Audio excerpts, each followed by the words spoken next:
Very good evening from Bangkok. Good morning to colleagues in New York, and welcome to the side event entitled Fast Tracking the Sustainable Development Goals, Driving Asia-Pacific Transformations.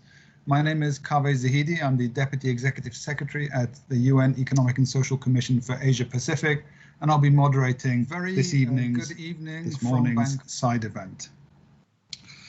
We're talking about fast tracking the SDGs and talking about driving transformations in Asia Pacific. And really, it is hard to imagine a time in history when the need for transformation and for fast tracking was more urgent and more clear than it is today. We're faced with a daily barrage of the human crisis that has been precipitated by the COVID-19 pandemic. Governments have the monumental task of dealing with the immediate health response, of addressing the human and economic fallout through their stimulus packages, and at the same time already start to look ahead at building back better towards a more resilient, a greener and more inclusive future.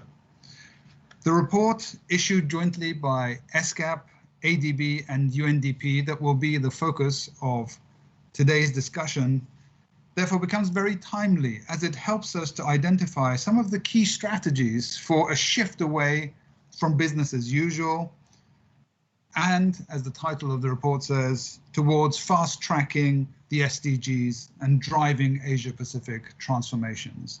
This report is just the latest in a series produced by the Asia-Pacific SDG Partnership, which is the basis of our dialogue at the Asia-Pacific Forum on Sustainable Development every year, as well as helping us to address the theme that is set for the high-level political forum, and in a way prepare our region for those discussions, a partnership between ESCAP, ADB and UNDP that is now a long-running one, I'm happy to say. Over the next 15 minutes or so, we're going to get an overview of the report. We're going to delve a little bit deeper into the challenge of building back better and transformative change.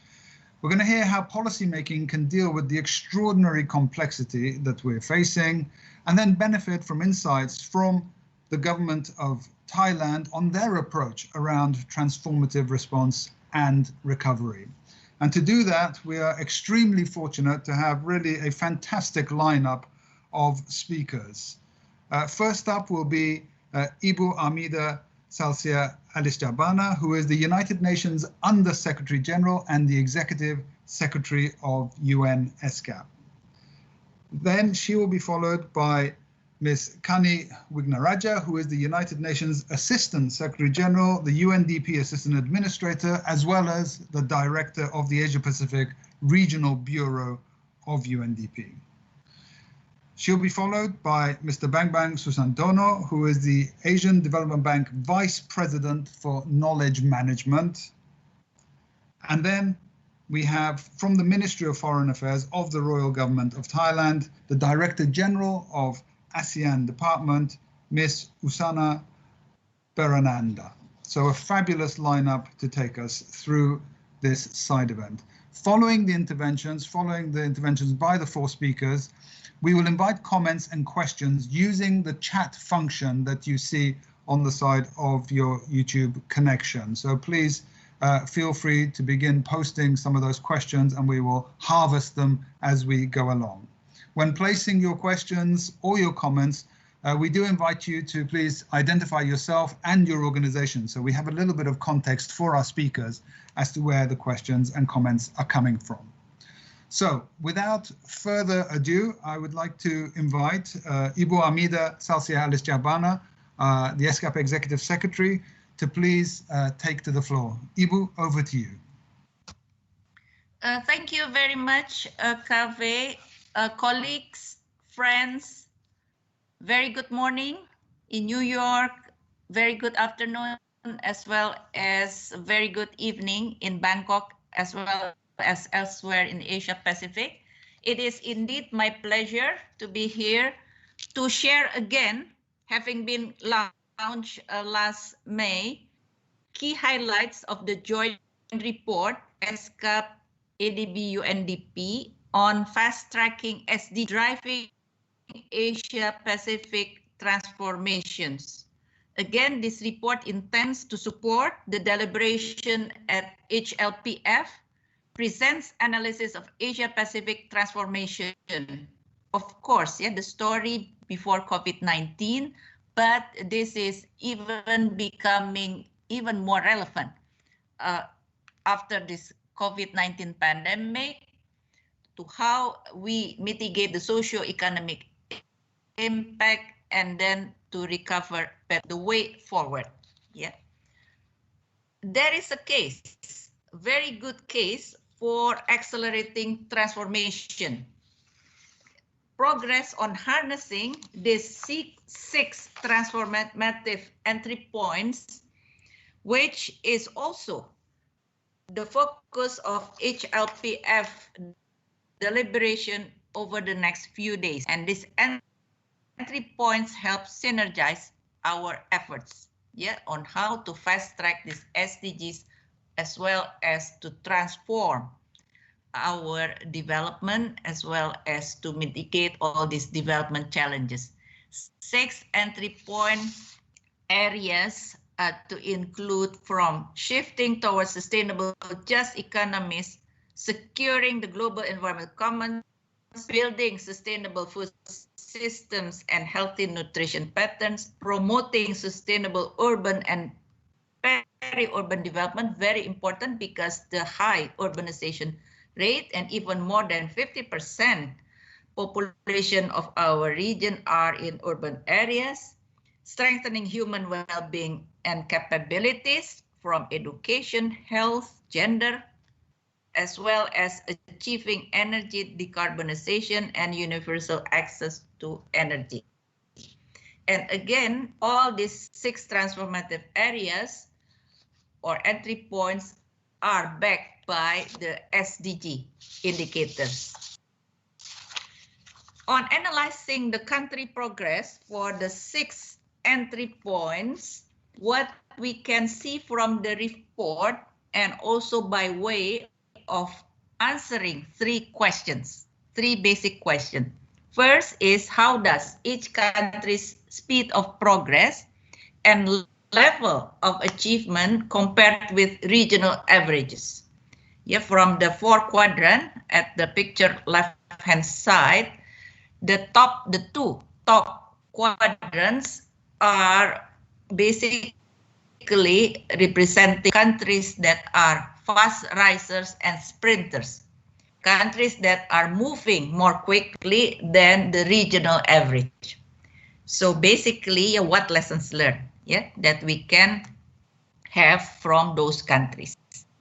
Second questions related to what are the relationships between the entry points, the 6 entry points, when we look at the country's track records. Third question is on what can we learn from some of the fastest moving countries. Yeah, so these lessons learned or best practices for the other countries, yeah, to also fast track their SDG as well as transform their development.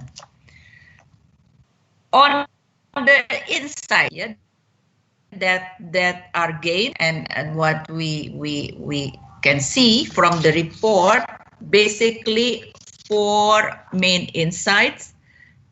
First one is income is not a silver bullet. Why we say this? Because we see that some low-income countries, some, for example, landlocked developing countries, can move quickly despite their unfavorable starting positions. Countries with the so-called special needs also show that they can progress quickly. In all transformative areas, there are countries that have progressed much faster than past performance would have predicted. So therefore, again, yeah, the income level or income is not a silver bullet. Yeah. So again, countries that started from the low level, low base, can transform or progress quickly, of course, provided that they have the right strategy and policies. Second is policy coherence is an untapped opportunity. This I may also maybe say, recognize that this is quite a challenge, to have a policy coherence, strong synergies in policies, to deliver this strong performance. And also the cross synergy among, let's say, the 6 transformative areas: human well-being, capabilities, so definitely will support the attainment of sustainable and just economies.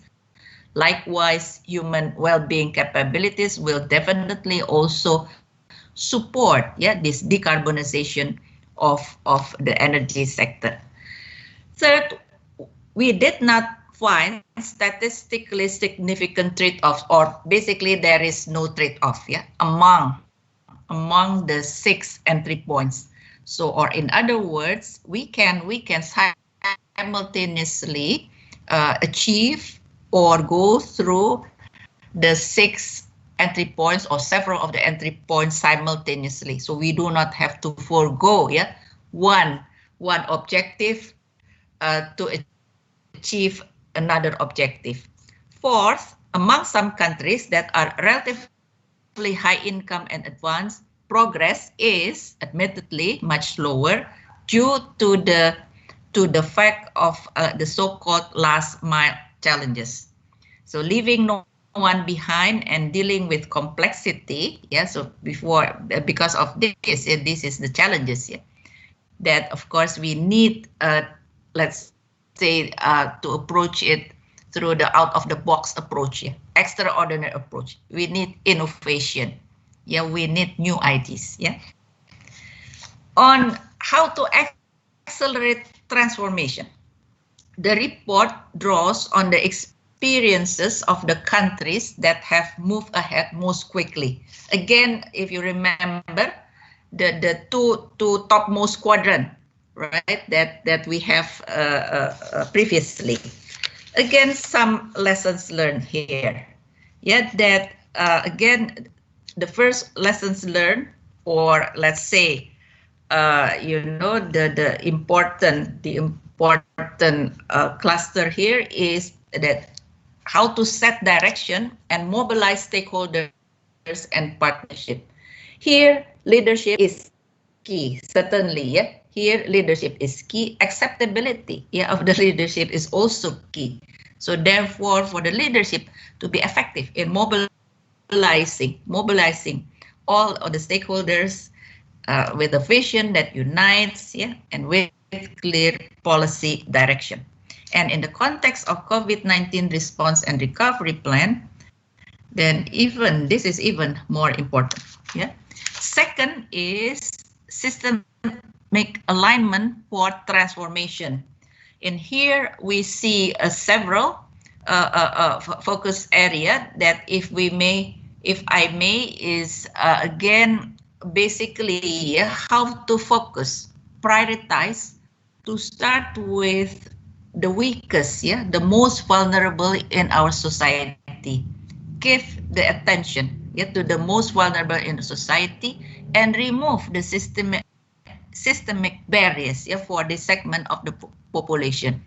In this regard, priorities such as social protection, social assistance, but in alignment with healthcare provision, in alignment with education, including basic education provision, this becoming even more of priority. Third is how to equip, to readying people and institutions to sustain change.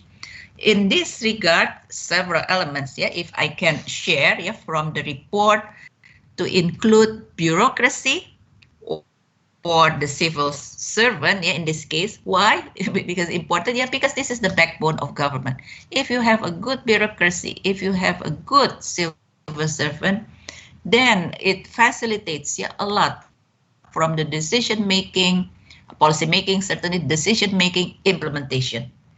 Second, within this cluster is youth, the young generation. Focus also on the young generation, on the youth. Why? Because they are the future. Yeah, in terms of their education, in terms of equipping them with the skills needed, yeah, to contribute, yeah, in the labor market and so on. Yeah, digital transformation certainly is also key. Again, with COVID-19, we definitely, yeah, we experienced this firsthand. So how to accelerate this digital transformation, not only in the hardware, physical infrastructure, but also in the software. And the fourth is the policy making for managing this complexity in the way policy is made. Again, this is the out of the box thinking. Remember, this is extraordinary situation, this COVID-19. We need also extraordinary policy breakthrough, yeah, but how also to basically mainstream this, yeah, in the policy making process and its implementation. Final message, again, this report can help each country understand better where it stands on the path to transformation. This report highlights opportunity to focus on, especially with regard to COVID-19, the COVID-19 response within the framework of SDG, the Agenda of 2030. The 4 building blocks presented in the report and the 6 transformative entry points can frame recovery efforts that aim for systemic level change and again align, yeah, our how do you say it, a compass anchor is SDG. And a final note is please visit, I urge participants to go to this Asia Pacific SDG Partnership website, not only for the full report and also for the other many knowledge products at the partnership website. And I would like again to sincerely thank our colleagues, yeah, partners, ADB, Pak Bambang, and colleagues there at ADB, Kani at UNDP, and all colleagues there that have worked, joined hand in hand with us to prepare this report. I trust you find the messages of this report insightful as you move towards deliberating on accelerated action and transformative pathways, realizing the decade of action and delivery for sustainable development. Thank you. Over to you, Kaveh. Thank you so much, Ibu Hamida. You've given us really the perfect start, the perfect basis for the conversation, and made the very clear case for acceleration. Obviously, the Asia-Pacific region was not on track to achieve the SDGs, even when you look at it through the lens of the 6 accelerators or the 6 entry points. And this was before COVID. We can only anticipate what will happen after COVID will be even more, probably take us even more in the wrong direction, as it were. I would also like to pick up on your point that income was not a silver bullet, nor in a way an excuse for inaction or lack of investment in the SDG pathway. And finally, your call for a breakthrough in COVID-19 response, but within the framework of the SDGs, using, in your words, SDGs as the compass. So I think, as I say, you've framed our conversation perfectly.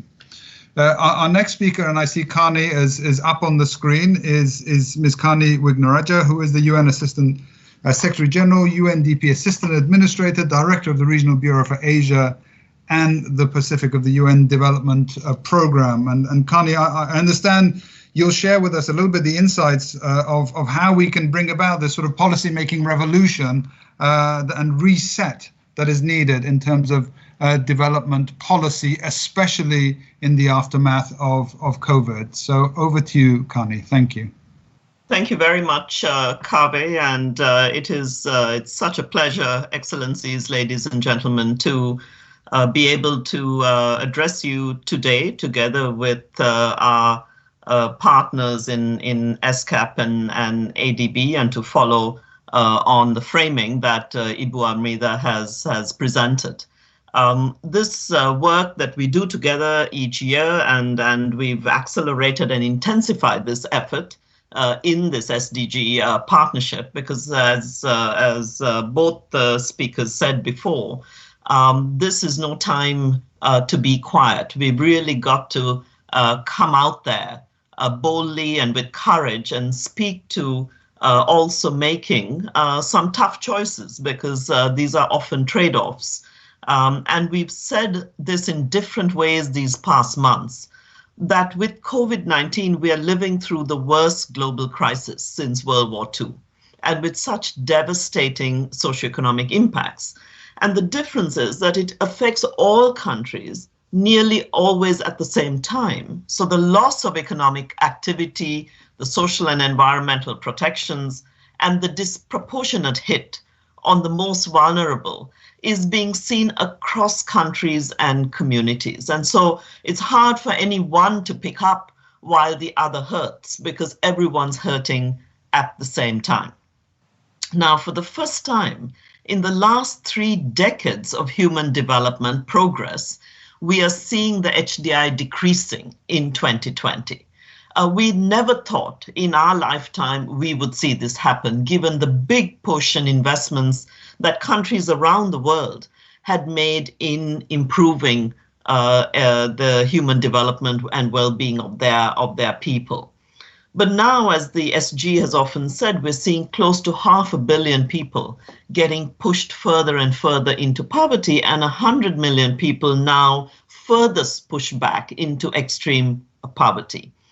So governments and societies face quite an unprecedented moment of making tough yet possibly bold policy and regulatory choices.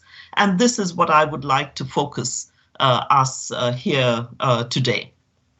So governments north and south are implementing stimulus packages to help relieve the situation and breathe some life back into their economies. And the UN Development System has developed a 5-pillar recovery framework to support this effort. And it is the policy choices that will be made today that will determine the depth and duration of the crisis-induced development setback. The right choices can set us back on an economically, socially, and environmentally sustainable development path, which will help attain the SDGs. Bad choices will take countries back to a point from which acceleration to the SDGs will be near impossible.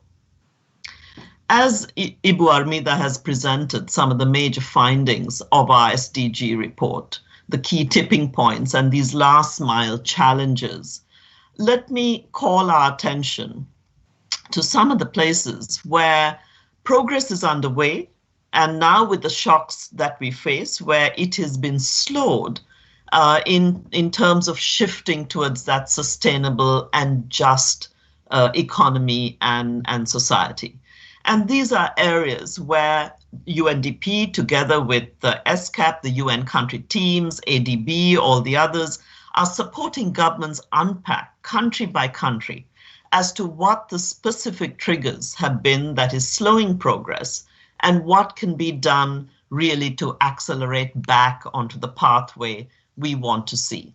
And there are multiple initiatives that are happening right now. And the more that we're doing together, together with our partners in concert with national priorities, the better we're getting this right. So the discussion, for example, on right carbon pricing and making these markets work efficiently, the removal of fossil fuel subsidies and the incentives to manage very fragile ecosystems must be given new life. And if we don't act now to protect our people and our biodiversity and reduce inequality, then when? So I want to take up 3 questions that come out of the report that we need to act on right now. And we have countries in the region that have shown that making critical investments at this point of time, including in health and education, are faring better than many others. I think making those investments in health and capabilities of people, it is shown, is not just a long-term win, it is a short-term win. So the findings of the report pose 3 questions to you going forward. The first question: why are we still saying that we must move beyond GDP as the sole measure of progress and yet not doing so? UNDP's first HDR, published in 1990, recognized that income is not the only measure of human development. As the report that we've just put to you today talk about income not being the silver bullet. Many have said so before, many will continue to say this. So it is really time to consider changing the metric of well-being, and it is not hard for the economic indicators we are familiar with to change with it. The second question: when faced with such an existential threat, is it not the moment to put in place universal protections for the vulnerable? The majority of those residing in Asia and the Pacific have no source of social protection at all. The efforts to provide some cash relief or other forms of support has been welcomed, but it is often a scramble and provides only temporary relief. We know the pandemic has aggravated poverty, malnutrition, inequality. It is taking away schooling, jobs, dignity, and life. So is it not the time to have the hard conversations on policy and fiscal choices on issues such as universal basic income, universal health coverage, and so on? Of course, these must be adapted to country realities. Fiscal space for such can be created in many countries if there is political will, but it does require an honest and thorough rethink and a public conversation of how we manage budgets and what we spend on. And the third question: what are the full costs of the trade-offs between going back to business as usual and moving on to more sustainable pathways? We know that greening production and supply chain, greening jobs and green energy, all of which make for better economic sense, do so both in the short term and the longer term. So using our fiscal policy and investment instruments and a new range of capabilities to tip in the right direction will mark the winners. Those countries already getting off the mark on new economic models will be the leaders of the next generation of Asian economic tigers, leopards, lions, and so on in the region. Much is expected of the UN and multilateral banks in support of countries and the people they serve to do this. The UNSG designated UNDP as the technical lead on socioeconomic recovery. This cannot be done without the whole UN and the multilateral banks working together behind the tipping points for recovery and way beyond COVID-19. The SG, for example, has complemented this recovery also with a call for global ceasefire and addressing exclusions, injustices, and gender inequalities head on. These together offer a pathway well beyond recovery towards reversing the pandemic-induced setbacks in human development with the SDGs, as has been called, our compass. And this effort is made possible by working closely as teams in our countries to support government and national priorities. So let me conclude by saying that when we refer to this pandemic as a defining moment, we mean that it is so for every country, as well as for the United Nations, the financing institutions, and all partners. The responses to these development choices will define who got it right on sustainability-driven solutions. It will take political and policy leadership driven by vision, by evidence, and by a few big and small economies that bravely and proudly will show the way. And we hope there will be countries in our region of Asia Pacific that will take up this call, and we will certainly follow. Thank you. Thank you so much, Connie, for that intervention and for really, again, underlining the urgency and reminding us all that, you know, choices have consequences, and not just from here on forward, but we've seen them unfold during this situation. Countries that have invested previously in their health system are reaping the rewards now, and we'll hear a little bit more from Thailand soon. Countries that invested in bringing ICT capacities to a broader swathe of their population are benefiting now by being able to use that same ICT to deal with this emergency. So the consequences are there for all to see of the choices that you very clearly put before us, and the questions that you put before us. You know, why are we still talking about some of these things when we've been when the case has in a way been made so long ago? And if not now, then when? Really, if not now, then when? So thank you so much for framing our discussion in that way, Connie. Let us now turn to Mr. Bambang Susantono, who is the Vice President for Knowledge Management and Sustainable Development at the Asian Development Bank, and really perfectly placed to guide us on the issue, not just of what our report has brought up, but this issue of building back better. How exactly will our countries build back better, and in a way answer those three searching questions that Connie put to us? So, Pak Bambang, over to you, sir. Thank you very much, Cafe. It is a real pleasure for me to join all of you in this virtual events. Thank you for the Executive Secretary Ali Sabana for your presentation of our joint report. Let me also again welcome Ms. Wignaraja from UNDP, UNDP Assistant Administrator and Director of Asia Pacific Bureau. I believe this is our first time to be on a virtual panel together, representing the tripartite partnership of ADB, ESCAP, and also UNDP. I'm looking forward to working with you. Let me send also a warm note of thanks to Director General Berananda of Thailand Ministry of Foreign Affairs for joining us today. Thailand's effort to manage the COVID-19 pandemic have been a source of hope to many in our regions, and we look forward to hearing your insights. Today, I will discuss how we can work on building back better and differently together through the SDG.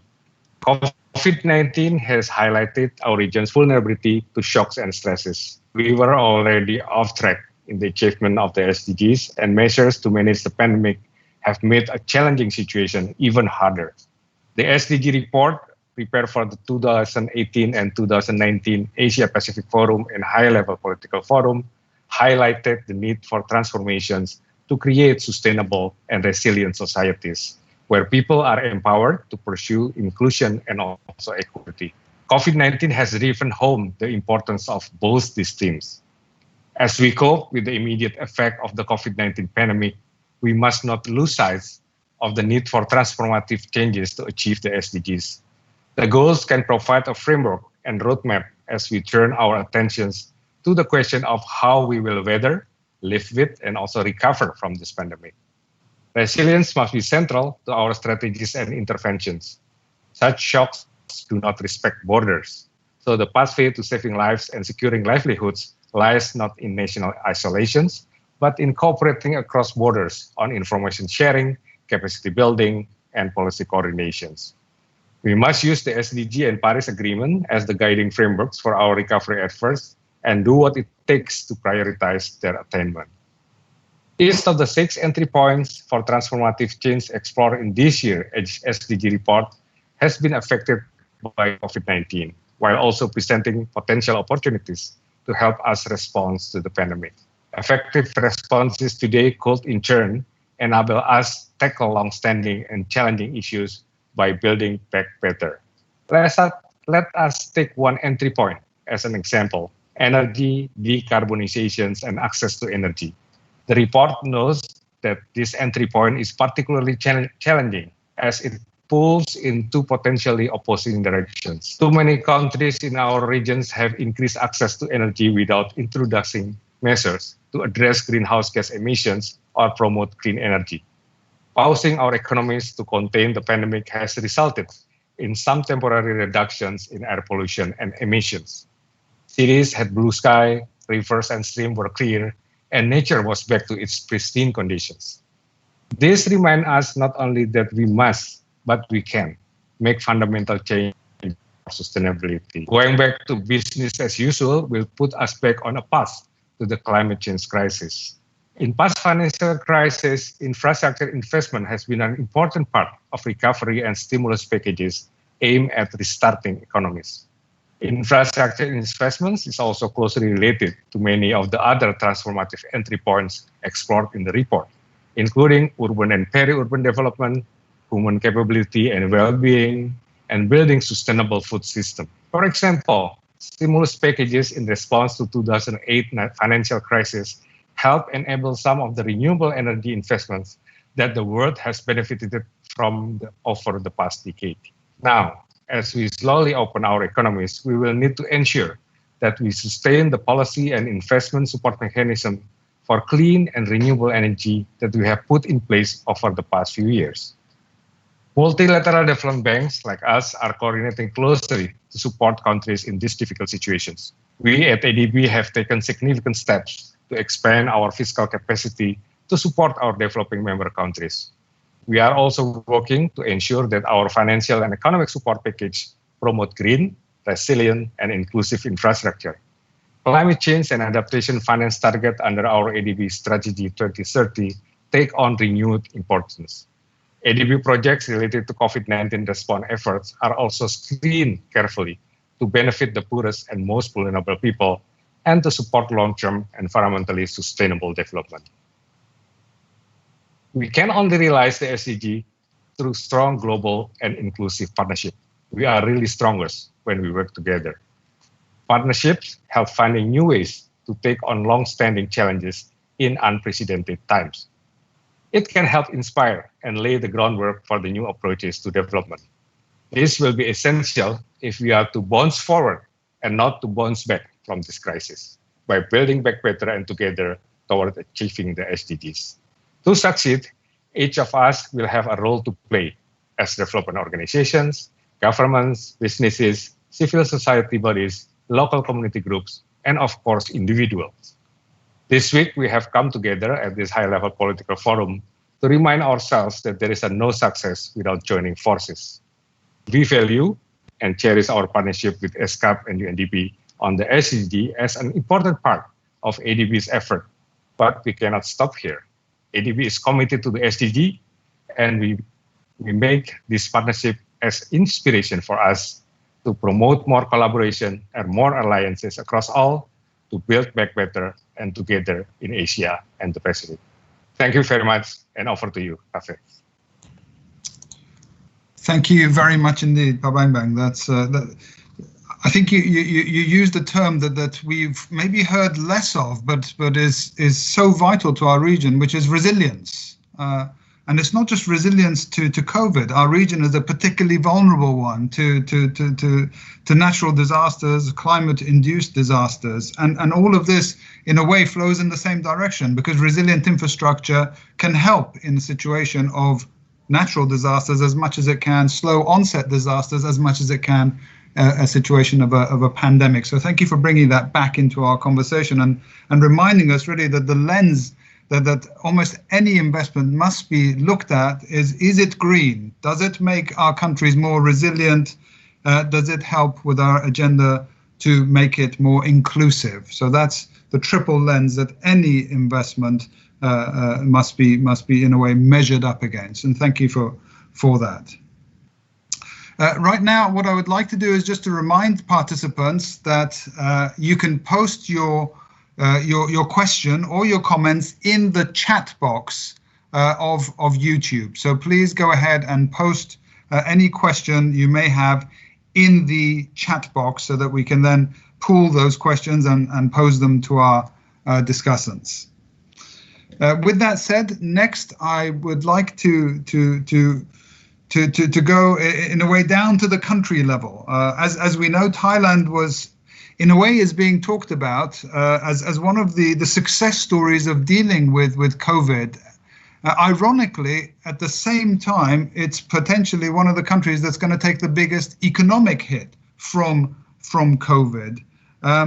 So in that context, I'm really very pleased to welcome Kunusana Barananda, who is the Director General of the ASEAN Department of the Ministry of Foreign Affairs of the Royal Government of Thailand, to share some insights with us in terms of how Thailand is dealing with this. And we were absolutely inspired to hear the Prime Minister of Thailand at the ESCAP Commission speaking about building back better, speaking about the investments in green and in resilience that we've heard during this panel.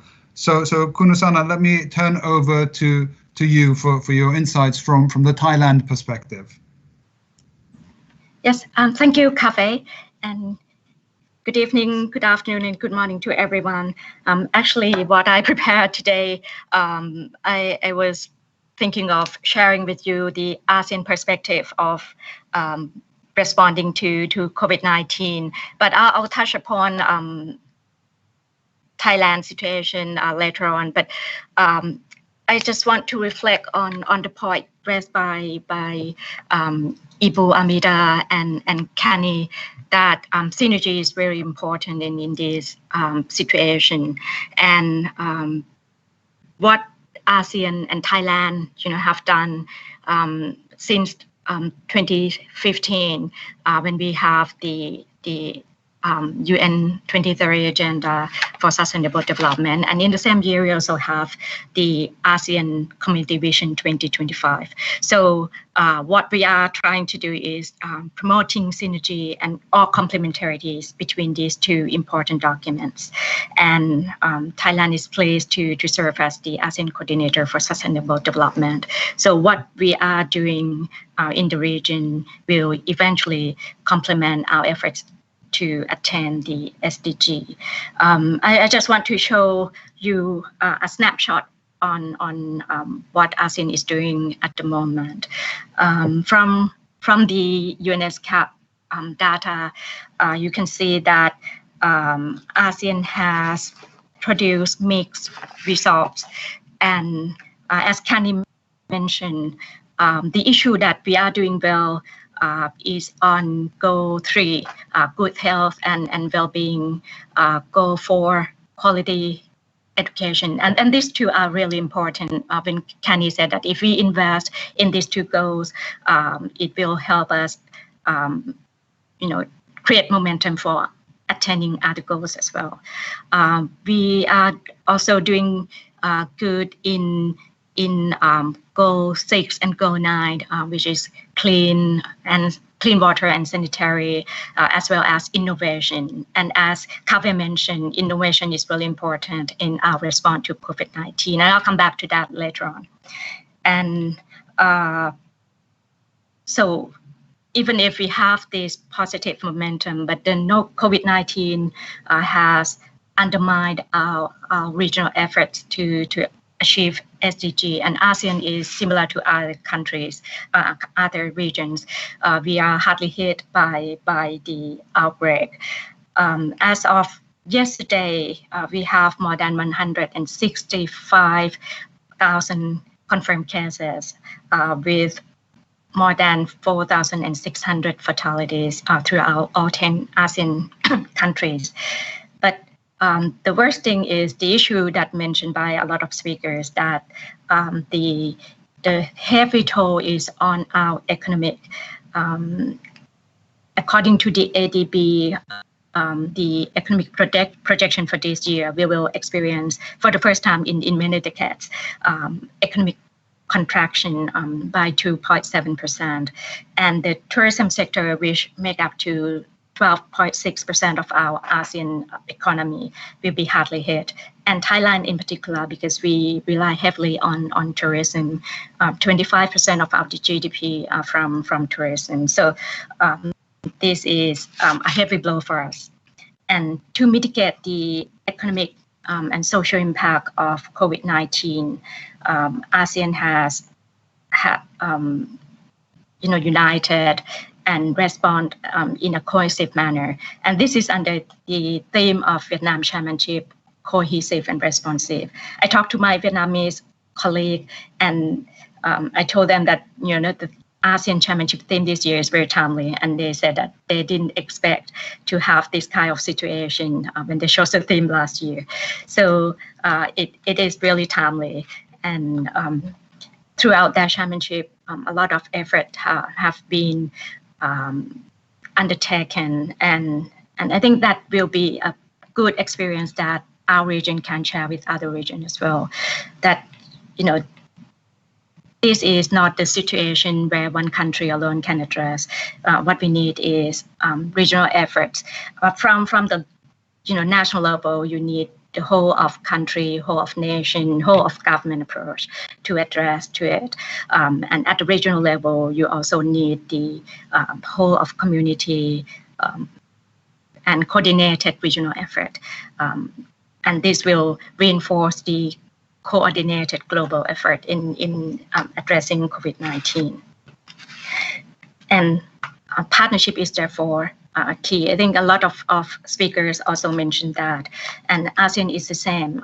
We are not only cooperating among ourselves, but we also partner with our external partners. We have a series of meetings with our partners, including China, Japan, the Republic of Korea, the US, the EU, even Russia. We have series of meetings with them, and that produce a lot of coordinated efforts. And the theme is more or less the same. The focus is on how to enhance health coordination, how to collaborate on the development of vaccine and medicine, and how to coordinate our efforts in the economic recovery.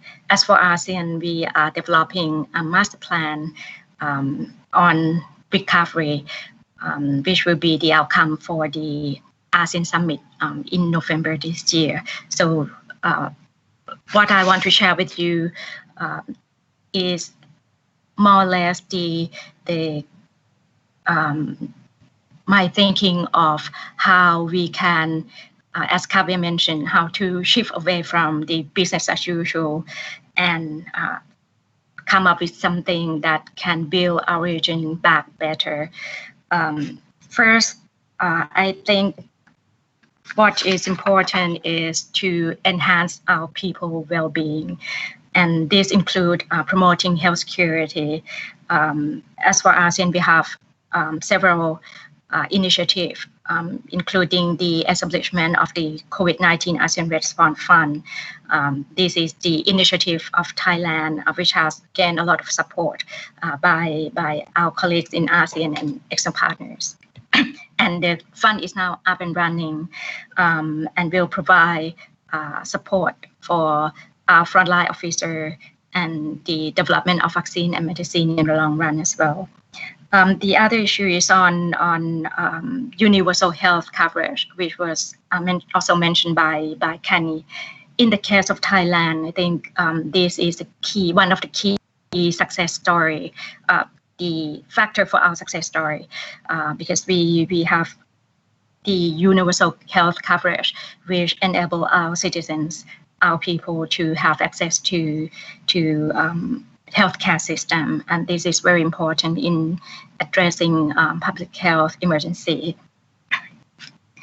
And the other issue that related to people well-being is to promote food security in the region, and this is the experience from COVID-19 underlie the need for us to ensure that when the crisis happen, what you need is the food, access to public health. So food security is really important, and this is the issue that I think not only ASEAN countries, but countries in other regions have to invest more on how to ensure food security in their region. My second point is on the human capital development. What we have to focus on is how to equip the 650 million ASEAN population with the skills or knowledge necessary for the fourth industrial revolution and the digital era. So the outbreak of COVID-19, the disruption of supply chain, the restriction in transportation underlie the need for us to go digital. So this is the key for our economic recovery. We need to invest more on digital economy.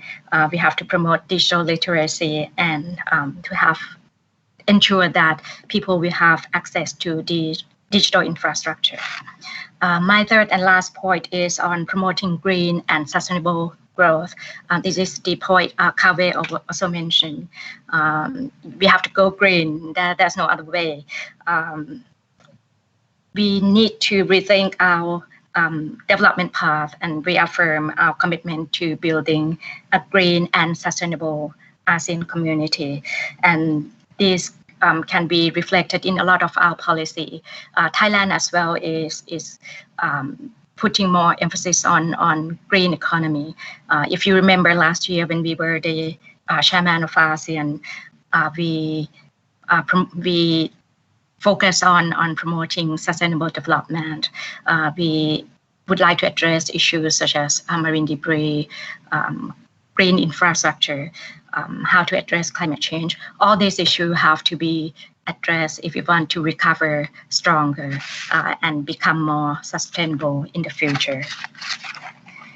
And as for Thailand, we also have our, what I would like to say is a homegrown development approach, which is the sufficiency economy philosophy. We have promoted this philosophy and it helped us to get through a lot of crises, the economic crisis, the financial crisis, and even the public health crisis that we are going through at the moment. And I think it's the issue that we can share with other countries. This is important for us to promote resilience in the future. So the sufficiency economy philosophy can help promote sustainable socio-economic development. And I'd like to conclude by mentioning that we should use this crisis and turn it into opportunity. And if you look at the Chinese word, Weiji is Chinese word means crisis, and it comprises two characters. The first one represent danger, and the second one represent opportunity. So the meaning of crisis is you have to find opportunity in the crisis, in the danger.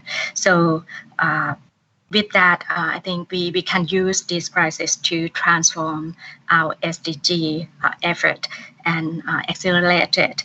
And because this is the path that all of us have to go together. And Thailand is ready to work with all ASEAN member states and the UN and our external partners to achieve this. And this is it's not a good start of our decade of action, but I am sure that with our partnership and with our concerted efforts, we can go through this and we can emerge more stronger. Thank you. Thank you so much, Kunusana, and thank you for bringing the sort of the ASEAN perspective. I have to say, for us living in Thailand, it's almost a miracle, the incredible situation we find ourselves in. But this is what we discussed when at the end of Carney's intervention as well. And these are the result of investments made. It's not just coincidence that brings us to where we are. So thank you to all four speakers for really the magnificent insights into the issue of sustainable development in the era of COVID. Now it's our chance to move to a Q&A section of the program. We have about 20 minutes left, so not a lot of time. But I think we received a number of questions, but I think I'd like to sort of wrap them all into one. Because what we see from the questions to the panelists is quite an eagerness of our audience to see, has it ever been done before? You know, give us some examples of all of this that you say is possible in theory. In a way, as you look across the Asia-Pacific region, are there any examples that can show the way and that have in a way inspired us and can give us cause for hope? In a way, which are the ones that fit into the box of sprinters that Ibu Amida presented to us at the beginning? And I'm going to pose that same question to all four of our panelists and leave it to you. But maybe we you know, Ibu Amida, you may want to tackle it more from the perspective of technology and innovation. You know, are we seeing examples that can give us hope that this transformation that we're talking about is possible? Kani, you spoke of universal basic income and universal health care. You know, we have extremely low levels of investment in social protection in our region, between 3 and 4% of GDP, which is way below the 10 or 11% global average, let alone the 20% OECD average. So how do we change gears from where we are right now to where you're saying we need to be when it comes to universal basic income, for example? Pabangban, same. You mentioned infrastructure. Who is the leader in our region that can show the way towards the green, the resilient, the inclusive infrastructure investments that are now so critical? And then bringing it all together, we will go back to the Thailand or maybe the ASEAN example. And maybe delve into some of the issues that were brought up earlier about the coming together of this issue with climate change, right? Do we see in the greening, and how do we see and where do we see in the greening the move towards reduced greenhouse gas emissions, which are quite high in the ASEAN sub-region, or indeed towards the reduction of the subsidies that Kani mentioned, or issues of air pollution that have dogged us? So panelists, if you don't mind, you know, it's a very open question, but where do you look to get your inspiration right now as we look across the region? Kani, you've popped up on my screen, so why don't you go first on this round? Thank you, Kaveh, and again, such a pleasure to hear also the other speakers. You can see we're all in the same thinking zone, but you're very right that it's the action zone that we've got to focus on. And I think DG Thailand very well put forward a country that is taking bolder choices and making bolder choices, but also having the advantage of having taken some of these policy decisions ahead of time. But let me respond to the issue of, if we want to go with a set of universal protections, be that around choice of instruments on basic income, on health services, on health insurance. To me, this, if I look, and we've looked at the data across countries, this is not a cash flow issue for the majority of countries in our region. There is fiscal space. It is about making very courageous and correct fiscal policy choices that we need. So just a few facts. The majority of our countries in our region have very low tax to GDP ratio, so there is room there. And we rely on a very regressive indirect tax regime in most countries. We also have significant illicit financial flows and increasing tax havens, tax competition, and these do have to be looked at.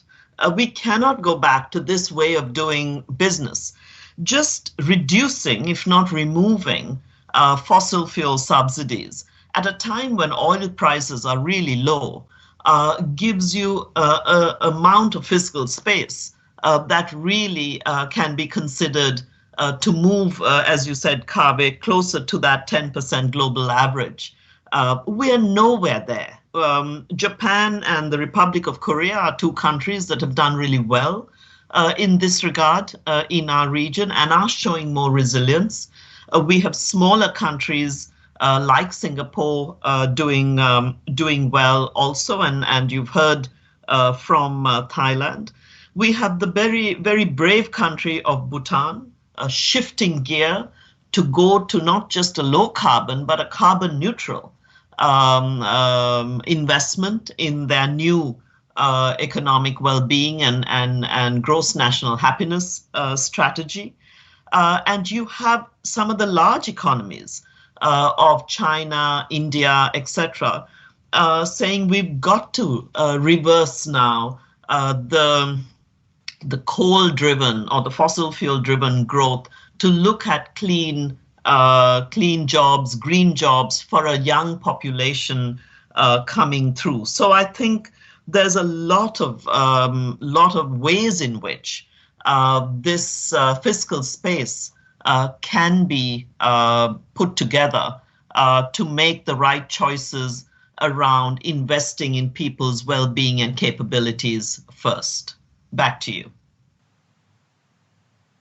Thank you so much for that. And it's good to get the reminder, actually, that there are some countries moving in this direction, not maybe on absolutely every front, but very good examples on different pieces, whether it's the carbon neutral, whether it's the universal healthcare or whatever it might be. So it's good to have those concrete examples in hand in a way to inspire us.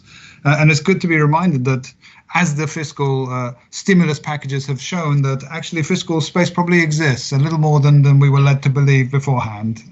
It's how it's used that really will be the crux. So Ibu, I saw Ibu Amida, I saw you pop up as well. I was going to come to you last to wrap it all up and to summarize for us, but I'm very happy to go to you next for your perspective. You know, and the question was, where do we look for the examples and the inspiration that yes, it's possible? Yeah. Okay. Thank you very much for the question.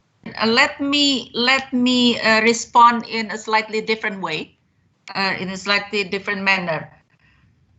Which I see, of course, countries that have this combination, let's say, because I'm not going to name countries, but countries that can have this combination. One is in terms of preparedness, because it's all this COVID-19, preparedness with respect to these several basic infrastructure. The healthcare provision, universal health coverage, healthcare provision, including the healthcare services, primary healthcare and so on, in combination with universal health coverage. Several countries have that, and several countries that have that can respond much better. Second, the basic infrastructure. Of course, if I just pick one or two that are very much related to this COVID-19, clean water, basic sanitation. If you don't have that you're gone. Then the next one is connectivity, especially ICT connectivity, broadband, and then mobile phone, cellular. How many in terms of population that are utilizing this, especially, of course, consumption, but especially for productive activities. The next one is fiscal space. We see a lot of the problem now becomes for several countries is aside from liquidity oftentimes is short term, but debt. If countries already have this mountainous debt, and they need this they don't have fiscal space, how can they provide the fiscal stimulus, right? It's just like being trapped, But if the countries have the fiscal space, they can a little bit, increase the deficit and still be able, to cushion all this shock. Immediate response and then medium longer term build back better without jeopardizing their macroeconomic stability. So that's one cluster. Second is combination of mix, again, Cafe, you alluded earlier, why don't I comment something on ICT technology thing? Exactly, combination. We cannot only have, okay, a priority only ICT, but can we have combination? Some countries have done this successfully. For example, for poverty reduction, yeah, they use technology, ICT apps, yeah, and then how for the farmers to market their produce and so on in a more effective, efficient manner. How this one product, one village, yeah, this OTOP, initiative, yeah, but using ICT for the marketing and so on and so forth, yeah. Likewise for the targeting, for this social assistant, yeah, especially now, yeah, you need this ICT. So the various combination of all this basic infrastructure, I consider IT now is basic, yeah, basic infrastructure. That's the second. Third, last one is, again, target, prioritize women and youth, the younger generation, because the younger generation is our future, and the dynamism of them, yeah, that can also generate new initiative, new economic activities, and so on and so forth. So again, concentrate on 3. The preparedness, which is all this basic infrastructure, including ICT connectivity, including physical space. Second, the combination of that. Third, target the women and the young population. If the countries have that combination, I'm sure, yeah, they are doing okay. Maybe not well, yeah, nobody's doing well now, but okay, and they will recover much faster and better. Over to you, back to you, Kafi. Thank you so much, Ibu. The winning combination. I like it very much. And as you were speaking, in my mind anyway, I was putting country names to some of what you were saying. So thank you, Ibu, for giving us the menu for success. Pak Bang, if I could come to you, and obviously we look to you to enlighten us, especially on the infrastructure front. Just remind us that right now the conditions of many developing member countries in Asia Pacific, that both supply and demand side is collapsed. So there is no market basically. And in this kind of situation, the government is the only party that can jumpstart the process. And if you go to our website, adb.org, you can see we keep track the whole policy database of COVID-19 of all the countries, 68 countries of our ADB member countries. And you can see that as of now, the developing member economies have announced a cumulative total package of about $3.3 trillion. And this is about 14% of the region GDP. Yeah, to jumpstart again the whole things, and also to provide direct support to income, healthcare, non-healthcare facilities, the MSME, for example, small, medium enterprise, and so on and so forth. But how to build back better in this kind of situation? I believe that before the COVID, we have already projected the new normal because of the Industrial Revolution 4.0, in which there will be some transformation of our regions, and Asia Pacific is in the forefront of that transformations. So that is why the term of green, smart, and inclusive and also resilient is there, because we have to sort of like adapt to the new normal based on the fourth industrial revolutions and also the challenge of climate change and environment and so on and so forth. Now we add one more on the resilience. It is the health, the health situation, resilience on the health. And ADB lead by example. So we screen our projects to know exactly, some basic level, basic factors like the one that perhaps Kenny mentions about the carbon pricing, for example. What will be our project, contribute to the climate change alleviation program, or perhaps on the resilience to the environmental conditions, social safeguard, for example, on the social equity, and also the inclusiveness that we have to, in ADB, we have to put that one as one package of our projects. But let me close by that saying that we cannot work alone. Multilateral development bank in Asia Pacific, if you add up all the all multilateral and also international finance organizations, if you compare with the demand of, let's say, infrastructure alone, so we are only be able to contribute about 10 to 14% of the whole demand of infrastructure in these regions. That means that we have to leverage that one. And leveraging means that we have to collaborate and cooperate with other stakeholders. So let me close with the 4C that necessary for all of us in terms of doing the Build Back Better. First C is collaborations. And collaboration is not only with the public and private, but also the people. So PPP should be P4, public-private people partnership. Right? And in this case, we also engaging sort of like stakeholders, society in general, including the millennials, because sometimes we have to add or we have to consider techniques like crowdsourcing, crowdfunding, using the internet to get the funding. So that is number one, the C number one, collaboration.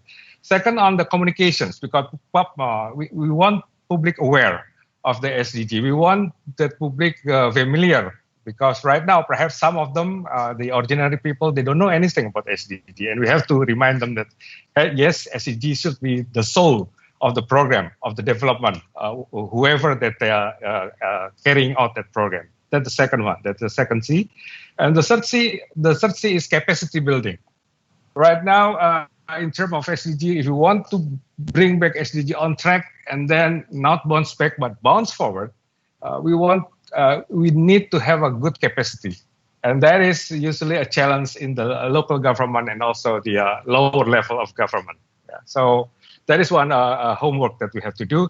And the fourth thing on the C is champion. I guess, and I believe that we do have a champions in every level of governments and also on the stakeholder, so that we can have the collaborations with the good communications that can reaching out all the stakeholders and also a good capacity. So I leave that one to all of you. Thank you. Thank you so much, Pak Baimeng. And of course, there is no partner more critical, more vital, more important than the countries at the national level or collectively in the ASEAN case. And here, Kunusana, I come back to you for you to, in a way, draw on what has been said and apply it to the ASEAN context. I wish I could ask you whether we should expect the ASEAN Green New Deal at the summit to be announced, but maybe it's too soon for that. But certainly we look for the leadership of ASEAN in Asia Pacific on including on the greening. So over to you. You're on mute. If you unmute yourself. Okay, sorry. And thank you, Kabe. On the climate change issue, ASEAN is committed to progress on this, and we have set a target to reduce the energy intensity by 30%. The target is by 2025, and we are committed to realize that target. And as I mentioned earlier, the experience that we have from COVID-19 is the word Ibu Amida mentioned, that preparedness is really important. And in preparing ourselves and enhancing our resilience, we need to reprioritize our goals or our course of actions. For example, I mentioned earlier that ASEAN has invested a lot in the areas of education, quality education, and healthcare system. So these two goals have really helped us to go through the crisis. And in the case of Thailand, a lot of people mentioned about our ability to cope with the situation, and this is not by luck, but it's because we have been prepared for this.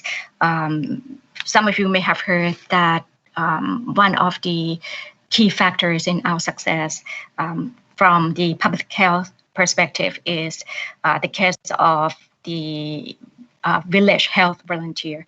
We have more than 1 million village health volunteer who have disseminated information, give warning to people in the village. And this program has been established since 1977. So it's decades ago before we can see the result and how useful this kind of spirit of volunteerism can help contribute to our public health system. Another case is the project that the government initiated a few years ago. It's called the Village Broadband Internet. This came in a timely manner because people in the village across the country can have access to the internet. So the government can help disseminate information. They can have access to internet platform to do their trade and their business. That will be an alternative. So each country have to look at your strength and perhaps identify which area that you still need to address and invest more in the area that you are lacking behind.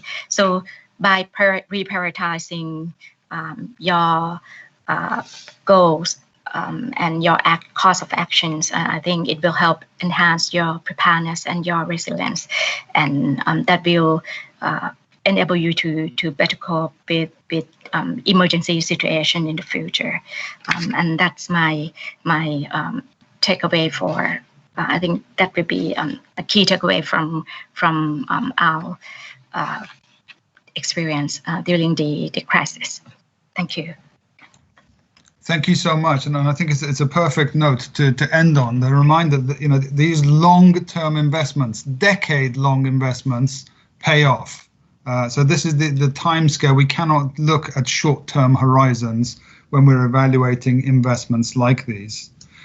Unfortunately, we've run out of time, but in the 1 minute left to me, I really did want to thank the panel for really an amazing job. I think the four of you have really set the tone for our region's engagement at the high-level political forum. So Ibu Amida, Kani, Pa Bang Bang, and Kunusana, thank you so much for taking the time and for your very thoughtful presentations and interventions.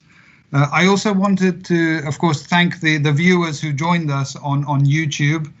We probably didn't get to all the questions, all the comments, all the things that you had in your minds, but please do go to our website, have a look at the report, give us feedback in terms of whether this is helpful in terms of driving the agenda forward, because this is an annual thing we do, and we will very soon put our heads together and look forward to next year, and we want to make sure our next report is useful to you. So please provide us with that feedback. And finally, on behalf of the panelists and everybody, I would like to thank the ADB, UNDP and ESCAP teams who put the event together today. So thank you to the team. Unfortunately, in this virtual way, I can't ask for a round of applause for anybody, but please, virtually, you have a huge round of applause, everybody involved, and really a heartfelt thanks for taking part this morning or this evening in our webinar. So thank you.